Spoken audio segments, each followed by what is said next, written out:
பாகிஸ்தானுக்கு எதிரான நிலைப்பாடுகளை உடனடியாக யுஏஇ எடுக்க ஆரம்பித்து யுஏஇல ஒர்க் பண்ணக்கூடிய அங்க இருக்கக்கூடிய பாகிஸ்தானியர்கள் அத்தனை பேரையுமே எந்த விதமான கேள்விகளும் இல்லாமல் வெளியேற்றுகிற பணியை முடுக்கிவிட்டிருக்கிறது யுஏஇனுடைய அரசு என்கிற செய்திகள் வெளியாகி இருக்கிறது. குறிப்பாக கடந்த 3 நாட்களுக்கு முன்னாடி வரைக்கும் 15,000 பாகிஸ்தானியர்கள் இப்படி யுஏஇலிருந்து வெளியேற்றப்பட்டிருக்கிறார்கள் என்கிற செய்திகளோடு, அப்ப சண்டை இல்லைன்னா ஈரான்காரன் எதுக்கு உங்களுக்கு குரூஸ் ஏவுகணை அடிக்கிறான், ஈரான்காரன் ஏன் உங்களோட சண்டை பிடிக்கிறான், நீங்க ஏன் ஈரான்காரன் கப்பலை கைப்பற்றுறீங்க என்ற கேள்வி எல்லாம் இருக்குதா இல்லையா?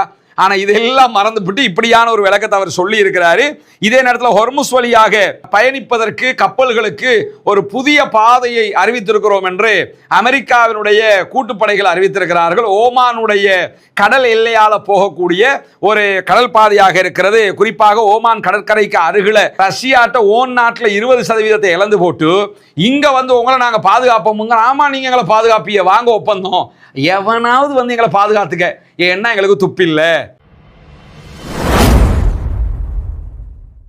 அன்புக்கினிய சகோதர சகோதரிகளே, நம் அனைவர் மீதும் ஏக இறைவனுடைய அமைதியும் கருணையும் உண்டாகட்டுமாக என்கிற உயரிய பிரார்த்தனைகளோடு பாலஸ்தீன மீதான இஸ்ரேலிய ஆக்கிரமிப்பு ராணுவத்தினுடைய 2 ஆண்டு கால யுத்தம் ஒரு யுத்த நிறுத்தமாக மாற்றப்பட்டதற்கு பிறகு உடனடியாக இஸ்ரேலிய ஆக்கிரமிப்பு ராணுவம் அமெரிக்காவினுடைய கூட்டு ராணுவத்தோடு இணைந்து ஈரான் மீதான 40 நாள் யுத்தம் ஒன்றை நடத்தியிருந்தார்கள். அந்த யுத்தமும் தற்போது ஒரு யுத்த நிறுத்தமாக மாற்றப்பட்டிருக்கு. யுத்த நிறுத்தம் என்று சொன்னாலும் யுத்த நிறுத்தம் தொடர்கிறதா இல்லையா என்கிற அளவுக்கு தொடர் பிரச்சனைகளை உண்டாக்கி இருக்கிறார். அதே நேரம் மத்திய கிழக்கு முழுவதும் ஒரு பதட்டமான சூழல் எப்போதுமே இருந்து வருகிறது. அரபு நாடுகளிலிருந்து அமெரிக்காவினுடைய தளங்களை எல்லாம் அடித்து நொறுக்கி இருக்கிறது ஈரான்.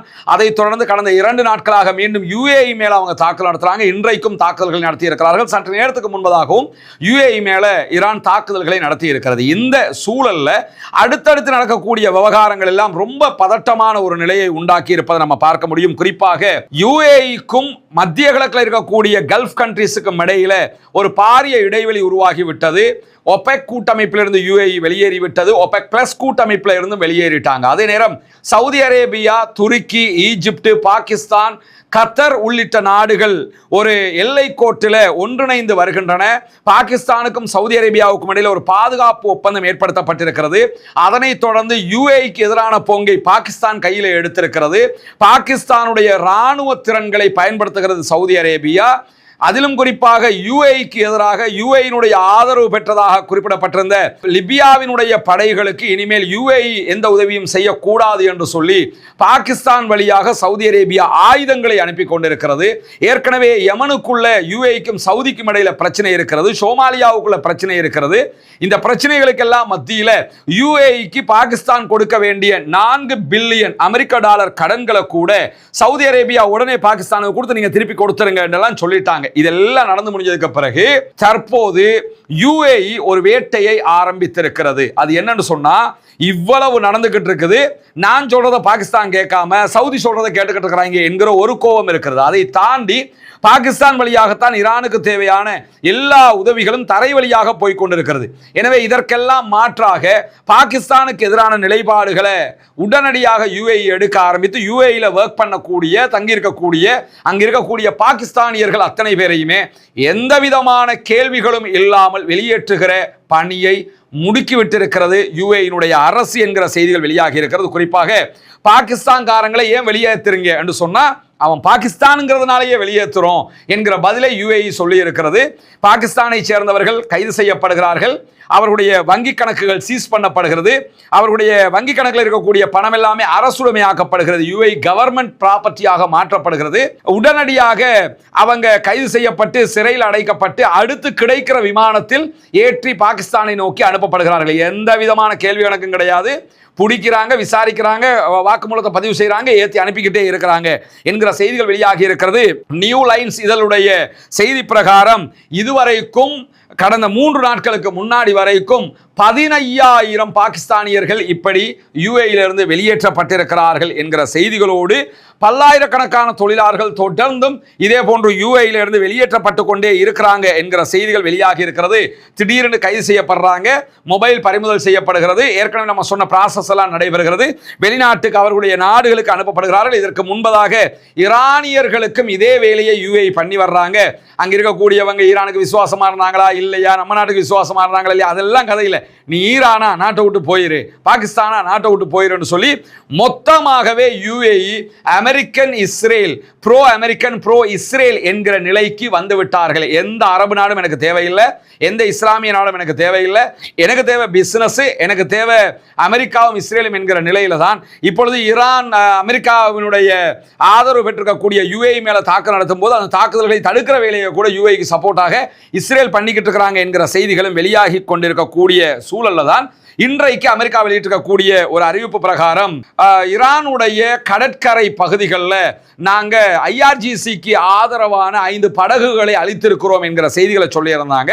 ஆனா சற்று நேரத்துக்கு முன்பதாக IRGC வெளியிட்டிருக்கக்கூடிய அறிவிப்புல அந்த 5 படகுகளுக்கும் IRGCக்கும் எந்த சம்பந்தமும் கிடையாது. அது பொதுமக்களுடைய சரக்குகள் ஏற்றி செல்லப்பட்ட படகுகள். பொதுமக்கள் தான் அதிலே 5 பேர் கொல்லப்பட்டிருக்கிறார்கள்.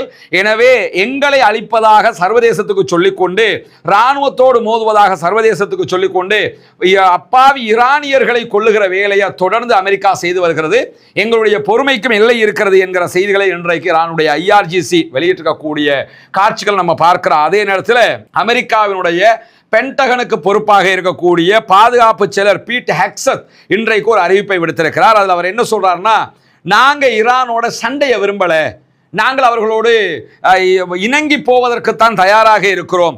ப்ராஜெக்ட் ஃப்ரீடம் என்கிற கடற்படை நடவடிக்கை என்பது ஹொர்முஸ் ஜலசந்தியில் இருக்கக்கூடிய ஈரானுடைய ஆதிக்கத்தை உடைக்கிற ஒரு நடவடிக்கையை தவிர ஈரானோடு சண்டை பிடிக்கிற நடவடிக்கை இல்லைங்கிறாரு. இந்த உடைக்கிற நடவடிக்கைக்கும் சண்டை பிடிக்கிற நடவடிக்கை இல்லைங்கிறதுக்கும் என்ன வித்தியாசம்ங்கிறத இவங்கள்ட்ட தான் கேட்கணும். உலகத்துல இப்படியான வியாக்கியானம் எல்லாமே இவங்கள மாதிரி ஆக்கள் மட்டும் தான் சொல்லணும். அவ்வளவு மூளை இவங்களுக்கு.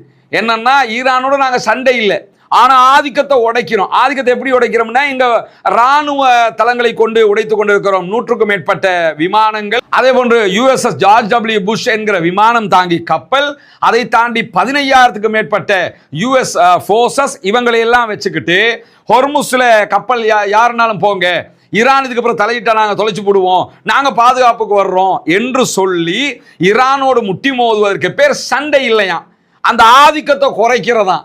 அப்ப சண்டை இல்லைன்னா ஈரான்காரன் எதுக்கு உங்களுக்கு குரூஸ் ஏவுகணை அடிக்கிறான், ஈரான்காரன் ஏன் உங்களோட சண்டை பிடிக்கிறான், நீங்க ஏன் ஈரான்காரன் கப்பலை கைப்பற்றிய என்ற கேள்வி எல்லாம் இருக்குதா இல்லையா? ஆனா இதெல்லாம் மறந்துவிட்டு இப்படியான ஒரு விளக்கத்தை அவர் சொல்லி இருக்கிறாரு. இதே நேரத்தில் ஹொர்முஸ் வழியாக பயணிப்பதற்கு கப்பல்களுக்கு ஒரு புதிய பாதையை அறிவித்திருக்கிறோம் என்று அமெரிக்காவினுடைய கூட்டுப்படைகள் அறிவித்திருக்கிறார்கள். ஓமானுடைய கடல் எல்லையால போகக்கூடிய ஒரு கடல் பாதையாக இருக்கிறது. குறிப்பாக ஓமான் கடற்கரைக்கு அருகில இந்த கடற்பாதை என்பது முசந்தம், அதே போன்று அல் ஹைல் ஆகிய 2 தீவுகளுக்கு அருகில தான் இந்த பகுதி அமைந்திருக்கு. இந்த வழியாக எல்லா கப்பலும் போங்க அப்படின்னு சொல்லி இருக்கிறாங்க. இன்றைக்கு IRGC வெளியிட்டிருக்கக்கூடிய அறிவிப்புல அமெரிக்கால பேச்சை கேட்டு போனீங்கன்னா, எங்க கிட்ட தப்பினாலும் கடல்கிட்ட நீங்க தப்ப முடியாது அப்படின்னு சொல்லியிருக்கிறாங்க.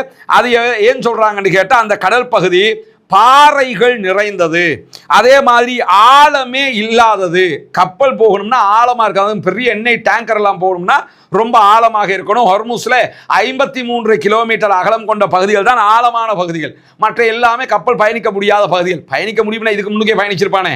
எனவே அந்த பகுதி பாறைகள் நிறைந்தது, ஆழம் இல்லாதது, ஆபத்தானது, போய் மாட்டிக்கிறாது என்று சொல்லியிருந்தாங்க. சொல்லு பேச்சு கேட்காம போன 2 கப்பல், பாரிய எண்ணெய் டேங்கர் கப்பல் 2 அந்த பகுதிகளிலே சிக்கி சீரழிந்து கொண்டிருக்கிறது என்று இன்றைக்கு ஈரானுடைய ஃபார்ஸ் நியூஸ் ஏஜென்சி செய்தி வெளியிட்டிருக்கிறது. எனவே இதே மாதிரி நீங்க யாரெல்லாம் போய் மாட்டிக்கிறேன்னு நினைக்கிறீங்களோ அவங்கெல்லாம் அதில் போங்க. மாட்டிக்காம இருக்கணும்னா இங்க பேச்சு கேட்டு கடல்லே நில்லுங்க. அமெரிக்கா சரண்டர் ஆனான்னு சொன்னா, அமெரிக்கா நாங்க சொல்றதை கேட்டான்னு சொன்னா நாங்களே திறந்து விட்டுருவோம், பத்திரமா போய்க்கிறலாம் அப்படின்னு சொல்லி இன்றைக்கு அறிவிச்சிருக்காங்க. அதை மீறி நேற்று ஹொர்முஸ் வழியாகவே போன UAE கப்பலுக்கு தான் அட்டாக் பண்ணாங்க. அதே மாதிரி தென் கொரியாவினுடைய கப்பல் மேலையும் அட்டாக் பண்ணியிருந்தாங்க என்கிற செய்திகளை நம்ம சொல்லியிருந்தோம். இந்த நிலையில தான் மீண்டும் அரபு நாட்டுக்காரங்களை மண்டையில மிளகா அரைக்கிறதுக்காக உக்ரைனுடைய அதிபர் இன்னைக்கு பஹ்ரைனுக்கு வந்திருக்காரு. சவுதிக்கு போனாரு, துபாய்க்கு போனாரு, கத்தருக்கு போனாரு, இப்ப பஹ்ரைனுக்கு வந்திருக்கிறாரு. அடுத்து குவைத்துக்கு போவாரு. என்னன்னா பேக தூக்கிட்டு வந்துருவாரு, நான் வியாபாரம் பண்ண வந்திருக்கிறேன், நாங்கள் ட்ரோன்களை எல்லாம் தடுத்து நிறுத்துறதுல நாங்கள் தான் ஸ்பெஷலிஸ்ட் உலகத்திலேயே, உங்களுக்கு ஈரான் அடிக்கிறதுல நாங்கள் தடுத்து நிறுத்துறதுக்கு நாங்கள் ரெடியாக இருக்கிறோம், எங்களோட ஒரு ஒப்பந்தம் பண்ணிக்கிறோங்க, மாதம் எங்களுக்கு காசு தந்துக்கிறோங்க, நாங்கள் உங்களை பாதுகாப்போம். இதைத்தானடா அமெரிக்காக்காரன் சொன்னான். எங்களை விட்டா உலகத்தில் எந்த இராணுவ வல்லமையும் கிடையாதுன்னு அதே அரபு நாட்டுக்காரன மண்டல மிளகாவை அரைச்சி இத்தனை வருஷமாக அவன்கிட்ட இருந்து காசை பிடிங்கிட்டு இப்போ உலகத்துக்கே விளங்கிடுச்சு அரபு நாட்டுக்காரங்களை இவனால காப்பாற்ற முடியல, ஈரான் அடிச்ச அடியில் எல்லாம் சின்ன பின்னமா போயிடுச்சு. இப்போ இவன் வர்றான், வந்து என்னன்னா என்ன நம்புங்க, நான் உங்களை காப்பாற்றுவேன் அப்படிங்கிறான். இவங்களை ஆமாம் நீங்கள் காப்பாற்றுவீங்க, வாங்க ஒப்பந்தம் போட்டுக்கிறோம் அப்படிங்கிறாங்க. எப்பெல்லாம் ஜெலன்ஸ்கி இந்த மாதிரி நாடுகளுக்கு போகிறாரோ, நாங்கள் ஜெயிச்சிட்டோம்னு சொல்ல போகிறாரோ, அப்போ எல்லாம் ரஷ்யாக்காரன் உக்ரைனுக்கு அடிப்பான். அடிச்சு இவன் ஒன்றும் கிடையாதுங்கிறது உலகத்துக்கு சொல்லிக்கிட்டே இருப்பான். ஆல்ரெடி உக்ரைனுடைய 20% நிலப்பரப்பை ரஷ்யா கைப்பற்றிட்டாங்க. கிட்டத்தட்ட 1/5 பகுதியை கைப்பற்றி முடிச்சாச்சு. ரஷ்யாட்ட ஓன் நாட்டில் 20% இழந்து போட்டு இங்கே வந்து உங்களை நாங்கள் பாதுகாப்போமுங்க. ஆமாம் நீங்கள் எங்களை பாதுகாப்பிய, வாங்க ஒப்பந்தம். எவனாவது வந்து எங்களை பாதுகாத்துக்க, ஏன்னா எங்களுக்கு துப்பில்லை, நாங்கள் மூளையை யோசிக்கிறதுக்கு தயார் இல்லை, நீங்கள் தான் எங்களை பாதுகாக்கணும் என்கிற ரீதியாக அரபு நாட்டுக்காரங்க இருக்கிறாங்கிறதுக்கு இது ஒரு எடுத்துக்காட்டாக இருக்கிற அதே நேரத்தில் இன்றைக்கு இந்த செய்தி வெளிவந்ததுக்கு பிறகு ஈரானுடைய வெளியுறவு அமைச்சக செய்தி தொடர்பாளர் இஸ்மாயில் பகாய் ஒரு ஊடக சந்திப்பை நடத்தியிருந்தார். அதில் அவர் என்ன சொல்றாருன்னா, வளைகுடா நாடுகள் பாதுகாப்ப பக்கத்து நாடுகள்கிட்ட கடன் கேட்காதீங்க, நீங்களே உங்களை பாதுகாக்கிறதுக்கு முயற்சி பண்ணுங்க, நீங்க உங்க ஆட்களை போட்டு கண்டுபிடிப்புகளை உண்டாக்குங்க, ஆயுதங்களை தயாரிச்சுக்கிறங்க. ஏற்கனவே அமெரிக்காக்காரன் நம்பி இப்ப அடி வாங்கிட்டீங்க, போதாதா உங்களை மேல அடிக்கணும்னு எங்களுக்கு என்ன விதியா? நாங்க உங்க மேல அடிக்கல, அமெரிக்காக்காரன் எல்லா தளங்களுக்கு தான் நாங்க அடிச்சிருக்கிறோம். அவன் உங்களை பாதுகாப்பான்னு நினைச்சீங்க, பாதுகாக்கல. எனவே இன்னும் பாதுகாப்பை கடன் வாங்குறதை விட்டுவிட்டு தொடர்ந்து நீங்க அதை உற்பத்தி பண்ணுவதற்குரிய ஏற்பாடுகளை செய்யுங்க, இவங்களை நம்பாதீங்க என்று சொல்லி ஈரான் இன்றைக்கு விடுத்திருக்கக்கூடிய அறிவிப்புகளை பார்க்க முடிகிற அதே நேரத்தில் ஐக்கிய அரபு அமீரகம் UAE மேல இன்றைக்கும் கிட்டத்தட்ட 6 PM பிறகு தாக்குதல்களை நடத்தி இருக்கிறது ஈரான் என்கிற செய்திகள் வெளியாகி இருக்கிறது. ஈரானுடைய ஏவுகணை தாக்குதல்களும் ஆளில்லா விமான தாக்குதல்களும் தொடர்கிறது. அதை தடுக்கிற முயற்சிகளில் நாங்கள் ஈடுபட்டு வருகிறோம் என்று UAE இன்றைக்கு அறிவிப்பு விடுத்திருக்கிறார். அதே நேரம் வலம மாதிரி இன்றைக்கும் அமெரிக்க அதிபர் டொனால்ட் ட்ரம்ப் புழுகு மூட்டையை அவிழ்த்து விட்டுருக்கிறாரு, உளறி கொட்டி இருக்கிறாரு. என்ன வார்த்தையில சொன்னாலும் தகும், அந்த அளவுக்கு இவரை மாதிரி பொய்யுண்டே தெரிஞ்சுக்கிட்டு சிரிக்காம பொய் சொல்றதுக்கு வேற யாருமே கிடையாதுங்கிற அளவுக்கு பொய் சொல்லக்கூடிய ஒரு ஆளு. அது மாதிரி இன்னைக்கு என்ன செஞ்சிருக்காருன்னா, ஈரானுடைய ராணுவத்தை நாங்க மொத்தமாக அழிச்சிட்டோம். ஈரான் ராணுவத்தை அழிச்சிங்கன்னா எதுக்கு பேச்சுவார்த்தைன்னு கெஞ்சிரிய, எதுக்கு ஹொர்முஸை திறந்து விடுங்கடான்னு சொல்றிய, எதுக்குண்டு ஆகணும்ல, நீங்க தான் அழிச்சிட்டீங்கல்ல, நீங்க தான் ஜெயிச்சிட்டீங்கல்ல. எங்கேயும் பெறாத வெற்றியை நாங்கள் ஈரானில் பெற்றிருக்கிறோம் என்று வாஷிங்டன்ல அவருடைய ஓவல் அலுவலகத்தில் நடந்த நிகழ்வில் அவர் பேசும்போது, ஈரானுக்கு மோசமான தோல்வியை கொடுத்திருக்கிறோம், அவங்க கிட்ட இப்பொழுது அந்த போட்ல முன்னுக்கு வச்சுக்கிட்டு போற இயந்திர துப்பாக்கிகளை கொண்ட போட்டுகளை தவிர எதுவுமே கிடையாது, எல்லாத்தையுமே நாங்க அழிச்சிட்டோம்னு சொல்லிட்டு அவர்களுடைய கப்பல்கள் எல்லாம் கடலுக்கு கீழே இருக்கிறது அப்படிங்கிறாரு. போன வாரம் தான் அமெரிக்காவுடைய ஒரு கப்பலை பிளாக் பண்ணி குரூஸ் ஏவுகணையை ஏவுறான் கடலுக்குள்ள வச்சுக்கிட்டு. அப்ப அது எதுல இருந்து விளையாட்டு வச்சா பொருள். அப்ப என்னன்னா அவ்வளவு பொய்யை இன்னைக்கும் அவருக்கே தெரியும், இது பொய் தான் தெரியும், கேட்கறவங்களுக்கும் தெரியும் பொய்ன்னு. நம்ம சொல்றது பொய், கேட்கிற அத்தனை பேருக்கு நம்ம பொய் தான் சொல்றோம்னு தெரியும், ஆனா பொய்யை சொல்லுவோம்னு சொல்லுவாப்ல. அந்த மாதிரி ஒரு பொய்யாக இதையும் கடந்து போக வேண்டி இருக்கிற அதே நேரத்தில் இன்றைக்கு லெபனானுடைய பகுதிகளை நோக்கி அப்பாவி பொதுமக்கள் மேல இஸ்ரேலிய ஆக்கிரமிப்பு ராணுவம் நடத்தி வரக்கூடிய தாக்குதல்களுக்கு எதிராக ஹெஸ்புல்லாக்கள் பயங்கரமான தாக்குதல்களை நடத்தி இருக்கிறார்கள். குறிப்பாக இஸ்ரேலுடைய ஹெலிகாப்டர்கள் மீதும் படகுகள் மீதும் டாங்கிகள் மீதும் இன்றைக்கு தாக்குதல்களை நடத்தி இருக்கக்கூடிய ஹெஸ்புல்லாக்களுடைய படைப்பிரிவு இஸ்ரேலிய படைகள் கூடுமிடங்களை எல்லாம் குறிவைத்து தாக்கி இருக்கிறார்கள். ரபுத் என்கிற தளத்தில் புதிதாக நிறுவப்பட்ட இஸ்ரேலுடைய பீரங்கி நிலைகள் மேல தாக்குதல் நடத்தி இருக்கிறாங்க. ட்ரோன்கள் கூட்டத்தையே பயன்படுத்தி இந்த தாக்குதல்கள் நடத்தப்பட்டிருக்கிறது. அதே போன்று ராக்கெட் தளங்கள், பீரங்கி தளங்கள் அனைத்தின் மீதும் அவர்கள் இன்றைக்கு பீரங்கி குண்டு தாக்குதல்களை நடத்தி இருக்கிறார். அதே நேரத்தில் மெர்காவா டேங்குகள் 3 இன்றைக்கு அளித்திருக்கிறார்கள். தெற்கு லெபனானுக்குள்ள இயங்கி வந்த 2 மெர்காவா டேங்குகள், அல் கௌசா என்கிற நகரத்தில் இருந்த 3வது மெர்காவா டேங்கை அளித்திருக்கிறார். அதே நேரம் D9 வகையான இஸ்ரேலிய ஆக்கிரமிப்பு ராணுவத்தினுடைய புல்டோசர்கள் 2ஐயும் அளித்திருக்கிறதாக செய்திகளை இன்றைக்கு ஹிஸ்புல்லாக்கள் வெளியிட்டிருக்கிறார். அது தொடர்பான வீடியோக்களையும் அவங்க வெளியிட்டிருக்கிறத நீங்க பார்க்க முடியும்.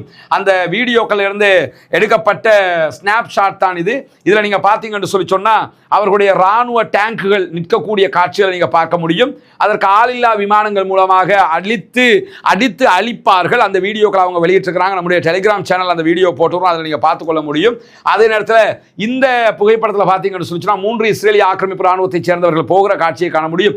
இவர்களையும் அவர்கள் தாக்கி அளிக்கக்கூடிய காட்சிகளை வெளியிட்டிருக்கிறார்கள். இப்படி இன்றைக்கும் பல தாக்குதல்களை ஹெஸ்புல்லாக்களும் நடத்தியிருக்கிற அதே நேரம் தான் இந்த செய்திகள் எல்லாம் வெளியாக இருக்கிறது. ஆக்கிரமிப்புகள் ஓய வேண்டும், ஆக்கிரமிப்பாளர்கள் ஓய வேண்டும் என்கிற பிரார்த்தனை அல்லாஹ்விடத்திலே முன்வைக்கிற அதே நேரம் மத்திய கிழக்கிலும் முழு பூ உலகிலும் அமைதி திரும்ப வேண்டும் என்கிற பிரார்த்தனைகளோடு ஆக்கிரமிப்பாளர்களுக்கு எதிராக தொடர்ந்தும் ஜனநாயக ரீதியாக குரல் எழுப்புவோமாக. அல்ஹம்துலில்லாஹி ரப்பில் ஆலமீன்.